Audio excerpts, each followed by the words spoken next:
Bien, le decíamos que hoy es un día muy importante porque al mediodía se reúne el ministro de Vivienda, Carlos Montes, también va a estar el subsecretario Luis Cordero y también va a estar el alcalde de San Antonio para ver finalmente cuáles van a ser la carta de salida que el gobierno va a poner sobre la mesa para poder hacer este desalojo. Esta reunión va a ser con los dueños del terreno de estas 250 hectáreas en la que está enclavada esta megatoma de San Antonio. Son 11.000 personas. Pero si uno mira como el mapa, veremos que en todo Chile tenemos un problema de campamentos, tenemos una situación con las tomas. Esto es algo puntual, pero probablemente también da cuenta o cristaliza una realidad que vamos a tener que mirar. De eso queremos hablar esta mañana, dándole un giro para entender también la profundidad del fenómeno con nuestro querido Sebastián Bowen, digo porque además es un hombre aquí de nuestra radio, y que es el director ejecutivo de Déficit Cero, conductor de Para Ayer. ¿Cómo estás, Sebastián? Bien, gracias por estar bien. aquí. Qué gusto poder estar acá en estudio conversando contigo. Pero primera vez que yo creo que estamos ahí, presencial. Hemos hablado antes. Sí, pues yo estuve en tu programa también. Ah, bueno, claro. ¿Te acuerdas? Ya. Profundizando muchos temas. Yo me he acordado mucho de ti estos días porque, claro, uno podemos mirar como la contingencia, la espada de Damocles que hay en este minuto en la situación de San Antonio, dimensionar lo que puede significar esto, el desalojo de 11.000 personas de una toma, pero esto está pasando en muchos lugares. También la semana pasada veíamos, ¿no es cierto?, que hay una prórroga en el caso de Viña. ¿Qué es lo que está pasando que las tomas crecen de esta manera? ¿Por qué no se pueden ir como administrando previamente? ¿Cómo es que llegamos a una toma con 11.000 personas, 4.300 familias? Bueno, gran tema, y yo creo que el enunciado de tu pregunta es la mejor premisa, a mi juicio. O sea, asociar que la problemática que estamos viendo en la prensa durante estos días es una problemática de San Antonio y que dice relación con una toma, me parece que es equivocado. Porque finalmente... Como que es muy chico. Es asumir como... Es únicamente ver el síntoma visible y contingente, ¿cierto?, de una, en verdad, de una enfermedad, de un problema que tenemos social, urbano, que se extiende en muchos lugares en Chile, ¿ya? Al menos en las 10 ciudades más importantes del país, en términos numéricos de cantidad de gente, y al mismo tiempo que no habla únicamente de la toma que es visible, sino que también de toda aquella fragilidad habitacional que es invisible, ¿ya? Y yo creo que parte de la problemática que hay es que hoy día hay mucha gente que vive o allegada, o con arrendos informales, o con arrendos formales pero que ya no le alcanza, o que ha postulado a distintos tipos de subsidios o a distintos tipos de crédito hipotecario y no le da. Y esas personas, que hoy día están siendo cada vez una población más grande y mayoritaria... Pero tenemos una crisis de vivienda enorme. Exactamente. Mira el fenómeno y mira esto en particular y dice, bueno, pero yo no estoy en una toma y sin embargo siento que estoy ante un nivel de estrés habitacional, de fragilidad habitacional, pero ¿quién de alguna manera me está dando cierta esa atención? Entonces, yo creo que es bien clave entender, y por eso empalmo tanto con la premisa de tu pregunta, que lo que estamos viendo es, por decirlo así, la punta de un iceberg que es mucho más, a mi juicio, complejo, más profundo, y que sobre todo en este año 2025, año de elecciones presidenciales, yo creo que va a estar en la agenda presidencial. Sebastián Bowen, bueno, tú vienes mirando el tema de los campamentos y este tema desde hace ya décadas. Sí, tal cual. Hace un rato largo.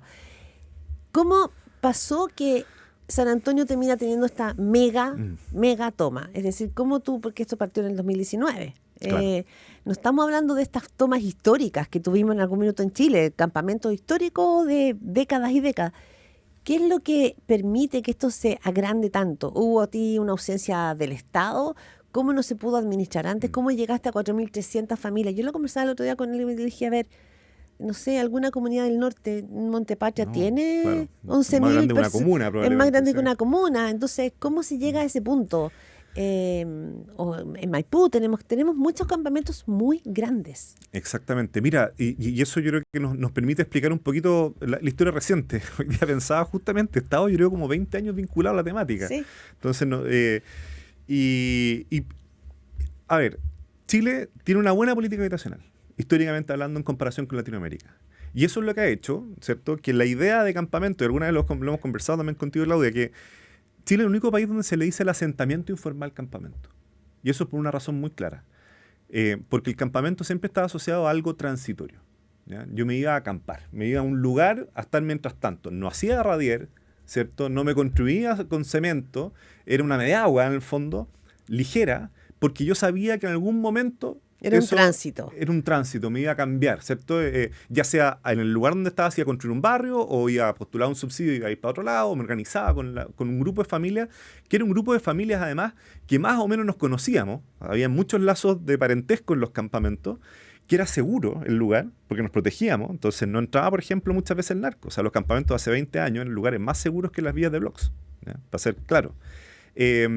Y que había una organización social muy fuerte y había una condición Claro, que donde más o lo menos, colectivo tenía como un rol bien central. muy central, como la idea de que no íbamos a salir de esta condición de pobreza, incluso eran campamentos más bien muy vulnerables, si no era en conjunto, ¿cierto? Con organización, y de ahí surgen toda la política de los comités de vivienda, etcétera. Bueno, esa situación que fue bajando hasta más o menos el año 2010, ¿ya? En que se llega a cerca de, no sé, 20.000, 27.000 familias en 170 campamentos, empieza a aumentar en Chile, ¿ya? En una tasa de 2.000, 3.000 familias, más o menos, junto con el aumento de la demanda por vivienda, y ahí empieza también a afectar del 2005, te diría, en adelante, 2008 en adelante, con fuerza el flujo migratorio también. Y este aumento sostenido explota, por decirlo así, el 2019.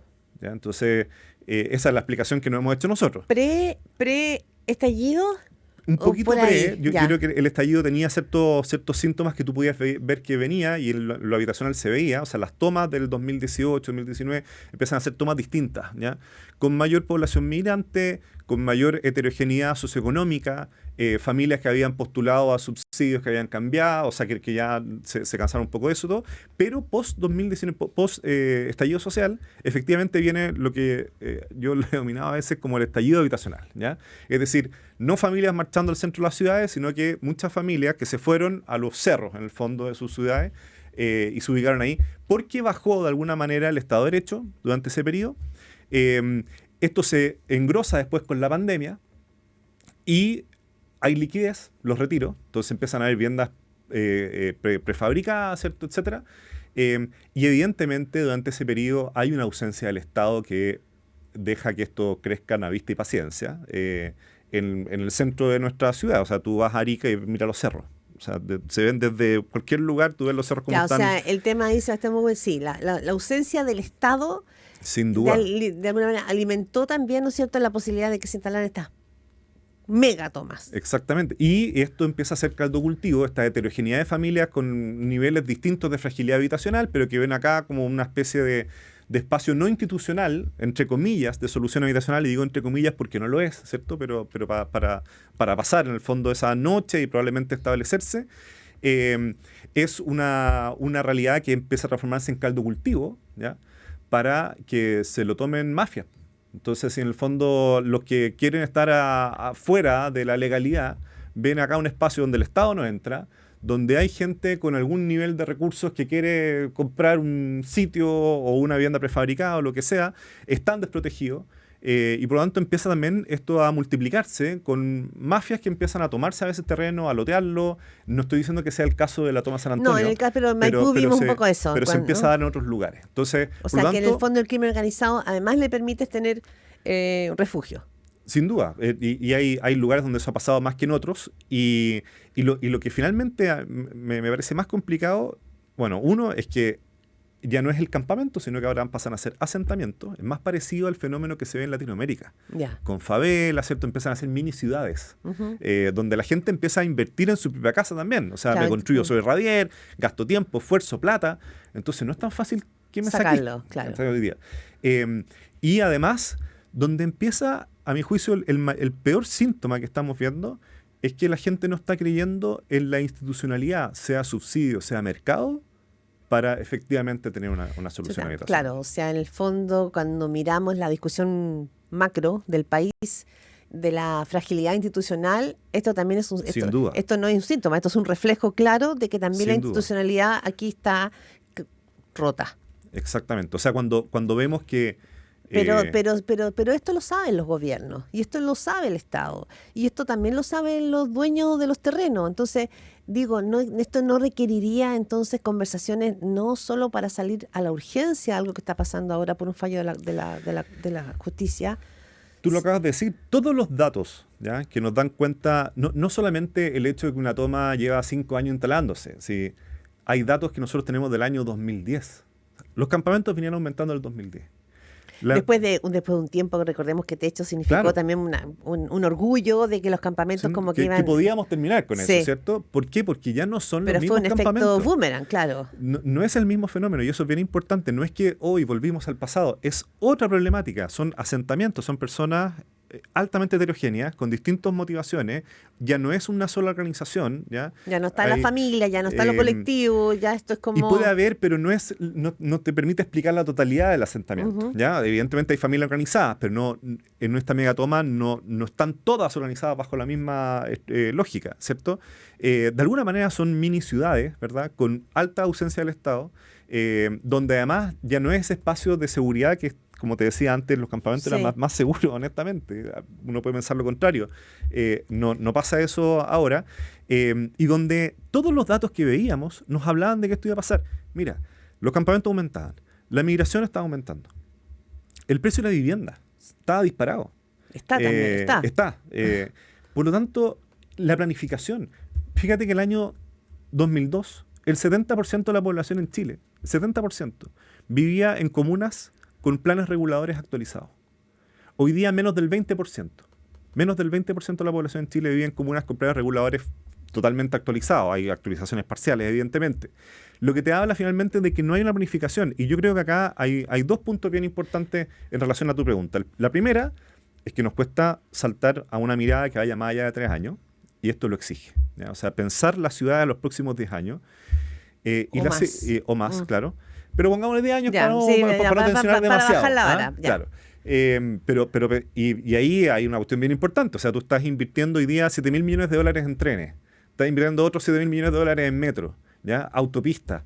Bueno, ¿cuáles son los terrenos? ¿Qué plan de vivienda hay alrededor de eso? ¿Qué plan de equipamiento? ¿Qué plan de áreas verdes alrededor de eso? Si el transporte es el principal motor de accesibilidad al suelo y disponibilidad de suelo, por lo tanto.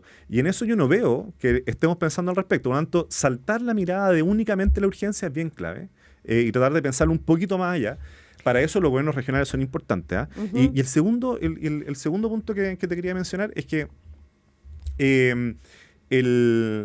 acá hay creo que siempre se ha visto este tema como un problema a la población más vulnerable. Y a mi juicio la fragilidad habitacional hoy día, el estrés habitacional, le está afectando con fuerza también a la clase media. Por lo tanto, yo tengo un mínimo de esperanza de que en la elección presidencial 2025 este tema penetre en la agenda pública. Porque cuando la empieza a afectar a un nivel de la población de clase media, más mayoritario, etcétera, empieza a ser tema de la agenda pública y por lo tanto de la agenda política. Ya. ¿Qué crees tú que va a pasar en la reunión de hoy día? Te estoy poniendo de pitonizo, pero estoy pensando en que aquí hay que sacar finalmente un conejo rápidamente del sombrero. No sé si es posible desalojar una toma de esta envergadura si hay contingente policial. Hay autoridades que dicen que no alcanza. Me imagino que va a tener que ser gradual. ¿Cómo se hace un tránsito así? Me pillaste, porque siendo un problema evidentemente altamente complejo, ya, y teniendo todos esos resguardos para no pasarnos de listo en esta cuestión, sí, es súper complicado. Primero, no va a ser posible ningún tipo, a mi juicio, de solución, ¿ya? Si es que no están todos esos actores que hoy día se están sentando. Y eso yo creo que... Los dueños del terreno, el ministro... Los gobiernos locales, regionales, centrales. Esa cuestión es clave. Esa cadena. Sí. Y en segundo lugar, mira, acá el gobierno además tiene actores, cuadros, contingentes, liderazgo, que han tenido esta experiencia. Entonces, la toma de Peñalolén, lo que sabe, por ejemplo, la ex alcaldesa Leitao, ¿cierto?, actualmente subsecretaria, es un nivel de información bien importante. Para poder manejar esto, claro. Y eso fue un proceso de años el que se hizo, bien articulado, ¿cierto?, con personas que tomaron esa posta con mucha fuerza y mucha voluntad. Y por lo tanto, tomar ese aprendizaje de la disciplina institucional que se requiere, por lo tanto, ¿qué es lo que espero yo? Es que se esboce, de alguna manera, un plan, ¿ya?, que permita soluciones, por decirlo así, de corto plazo y soluciones o de inmediato plazo y de corto plazo, ¿ya? Claro, ¿por qué te lo pregunto? Porque lo hablábamos con el alcalde de San Antonio. Aquí no solo se está jugando lo que suceda aquí respecto de cumplir un fallo judicial y entregar un terreno a su dueño, también esto puede significar un precedente respecto de cómo se va a resolver el asunto Claro. de las tomas en otros lugares de Chile. Y en eso Van a estar muy atentos. Y volvamos y no solamente las tomas, volvamos al comienzo de esta conversa, Claudio. O sea, tú no puedes dar la señal de que vas a solucionar un problema porque hay 10.000 familias, 10.000 personas que se lo tomaron, ¿ya? Sino que tienes que darte cuenta de que eso es un síntoma, un reflejo de un problema que es más profundo y que hay otras, no 100.000, no 200.000, hay más de 1 millón de hogares que están mirando acá porque dicen yo también estoy en un problema habitacional. Entonces, la gran pregunta que nos tenemos que hacer es no cómo solucionas este problema en puntual, sino que cómo le ofreces a Chile, ¿cierto?, una política habitacional y urbana. Pero convengamos, y nos quedamos nada de minutos, pero quizás será una próxima conversación, Sebastián Bowen, pero no es fácil. Este gobierno arrancó con una propuesta importante de entrega de vivienda y no lo han podido lograr.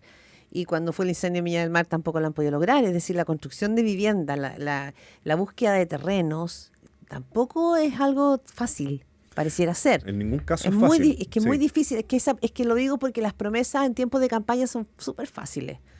Y la complejidad del asunto, como tú dices, tiene muchos factores. Muchas aristas. Entonces, complejo, digamos, la solución de una política habitacional cuando sabemos que es súper sofisticado el tinglado de lo que se tendría que hacer. Estoy totalmente de acuerdo, pero tienes mecanismo y yo creo que hay un elemento que es clave, o sea, más allá de solucionar la problemática, porque hay un peligro de que tú tapes el sol con un dedo, ¿cierto? Entonces diga, bueno, solucionemos este problema de la toma en particular, salgamos del baile, ¿verdad?, hoy día, pero se te va a seguir multiplicando por otros lados.